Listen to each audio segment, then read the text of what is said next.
திருப்பாவை 5ஆம் பாசுரம்.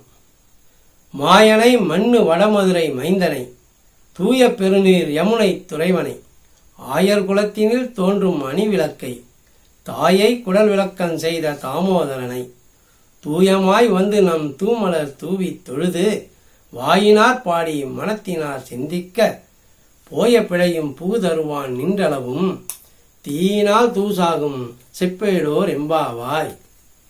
இனி இப்பாடலின் விளக்கத்தினை நாம் காண்போம். தொடக்கத்திலேயே மாயனை மண்ணு வடமதுரை மைந்தனை என்று விളിக்கின்றனர். மாயனாக இருந்து நம்முடைய பாவங்களையெல்லாம் மாய்ப்பான் என்னும் உட்பொருள் தொடக்கத்திலேயே பெறப்படுகின்றது. இறைவனுடைய வழிகளும் செயல்களும் மாயமானவை, வியப்பானவை.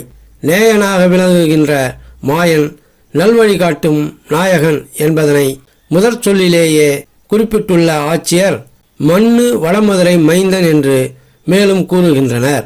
நிலைபெற்ற வடமதுரையில் பிறந்த மைந்தன் என்பது இத்தொடரின் பொருளாகும். இந்த வடமதுரை மைந்தன் பருவம் வார அளவிலேயே அசுரர் குலத்தில் உதித்த தன் மாமனாகிய கம்சனை வதைத்த மிடுக்கினை காணலாம். மாயன் என்றும் வடமதுரை மைந்தன் என்றும் சொன்னவர்கள் மூன்றாவதாக தூய பெருநீர் யமுனை துறைவன் என்றும் சொல்கிறார்கள். யமுனை என்றால் கருமை என்பது பொருள். யமுனை நதி கரிய நிறம் வாய்ந்தது. அந்த யமுனை துறைவன் கண்ணனே ஆவான். தூய்மை உடைய வெள்ளம் பறந்து பாயும் யமுனை ஆற்றங்கரையிலே அவன் ஆடிப்பாடி மகிழ்ந்தவன். எனவேதான் தூய பெருநீர் யமுனை துறைவன் என்கின்றனர். ஆயர் குலத்தினில் தோன்றும் அணிவிளக்கு என்பது நான்காவதாக அவர்கள் சொல்லுகின்ற திருநாம பெருமையாகும். ஐந்தாவதாக தாயை குழல் விளக்கம் செய்த தாமோதரன் என்று பரவி போற்றுகிறார்கள். திருமறைக்கும் எட்டாதவன் யசோதை கட்டிய கயிற்றில் கட்டுப்பட்டான் என்பது விளங்க தாமோதரன் என்ற சொல் பெய்யப்பட்டுள்ளது.